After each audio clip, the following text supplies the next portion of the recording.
Hello everyone, welcome back. If you're just interested in the Q&A, the description will have timestamps for all the questions. Also, I've got another combo tutorial video that you won't want to miss, and it's dropping tomorrow, so keep an eye out for that. I wanted to post this Q&A video first because this is kind of like the 1,000 subscribers special milestone thing. Woohoo! Yay! Wow! Yeah, now the channel's at over 1,600, so that's actually crazy. Thank you all so much for the support and for just watching and enjoying my videos. It has been crazy that I haven't posted a regular video in 3 months and only a handful of shorts, but everybody keeps watching and enjoying them. So I definitely want to keep making more content. The reason that I have slowed down is because my wife and I, we've been welcoming our second child into the world. So that has been really fun and also very tiring. So I haven't had very much time to make videos. But yeah, thank you all so much for watching. And yeah, we're almost at 2,000 subscribers at this rate. So maybe I'll have to think of something cool to do for that I won't take 3 months to make. So let's get to the first question.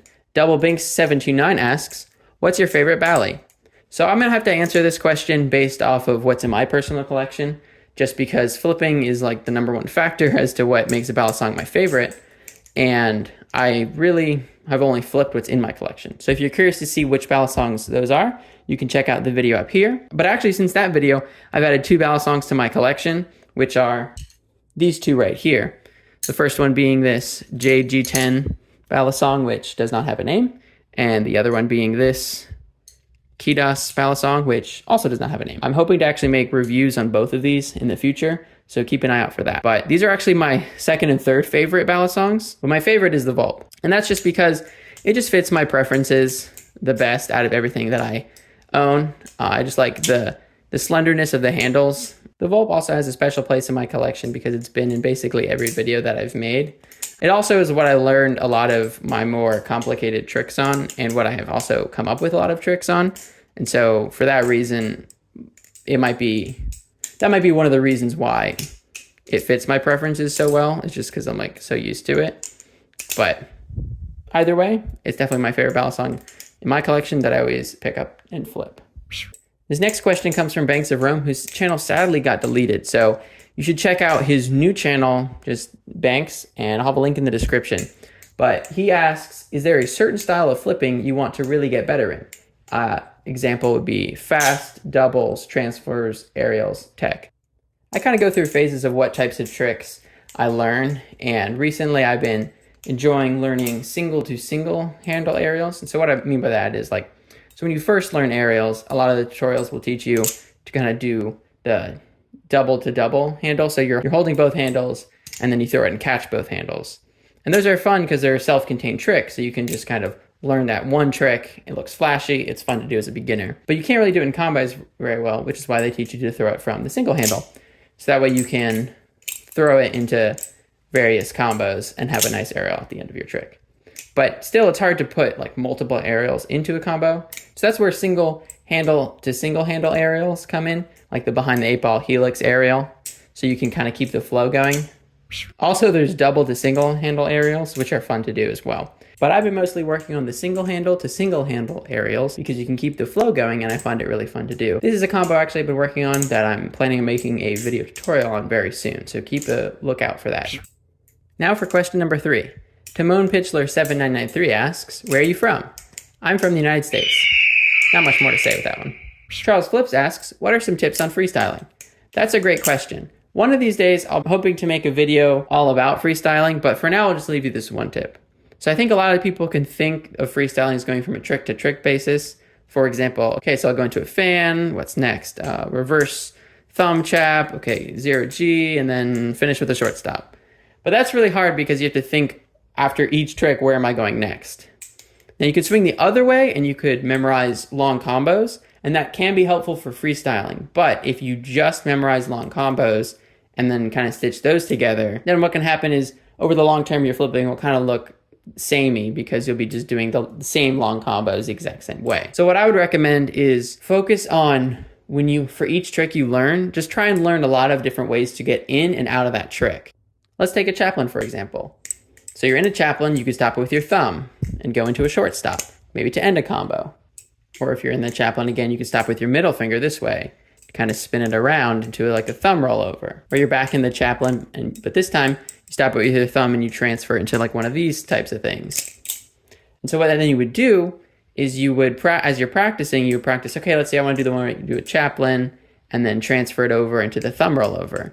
And so now I'm in this position and I'm going to practice multiple ways of getting out from there. And so you're going to get used to transferring between tricks. So maybe it is kind of like you're thinking about it from a trick to trick basis, except you're not really doing that on the fly. You're practicing that over and over again in small portions. And then you practice combining those small portions into larger portions. And so as you practice these little sections more, freestyling is going to feel less of I'm going from one trick to another trick, but I'm going from this mini combo to this mini combo, and you'll be switching those around. And I hope that helps. Abe3050 asks, is a face reveal in plan? Not really, but kind of. It's not for sure, but I would like to go to Blade Show East next year. If I do end up going, it would be really cool to get to meet anyone there that watches my videos, which of course means I'd have to do some sort of face reveal beforehand. Luckily, I think that the first person angle works really well for Balisong content, and I haven't had the need to have my face in my videos yet, but I may one day in the future. So basically, no face reveal is planned until maybe closer to Blade Show 2024. Question 6. Kia Doing Nothing asks, how long have you been flipping? So I've a full video on my Balisong flipping journey that goes into much greater detail, but basically, while I first learned very basic tricks on this Lego Balisong many years ago, I bought my first Balisong trainer just over 3 years ago in August of 2020. After a few months, I stopped flipping consistently until October 2022 when I bought this Vulp. And I have been consistent since then. So in total, I've been flipping consistently for about a year and a couple months, spread across a few years. Polar Flaps asks, who is your favorite flipper? This is a pretty difficult question. Honestly, it seems like Instagram is the place to really see a lot of flippers show off their skill, and I don't spend that much time on there. Almost all of the Balisong related content I watch is here on YouTube. And while there's definitely lots of flipping clips on here, especially now with shorts, which I do watch, most of the videos I watch are tutorials, reviews, or casual flipping and talking style videos, and all three of those categories are less about showcasing the flipper's style or skill, and more about the topic, or just having some flipping in the background, like in this video. With that being said, a few people do come to mind. I'd say one person is Will Hirsch, and just his ability to flip so consistently and not drop his knife. Wow, was not planned. But yeah, to flip so consistently and not drop his knife, there's this one video that he has on his Will Hirsch Flips channel where he flips for like 30 minutes. I think it's the one time about AI, and he doesn't drop the knife a single time. Yeah, that's just, to me, very impressive to be able to flip so consistently and not drop your knife. Another person that comes to mind is Jelly from Squid Industries.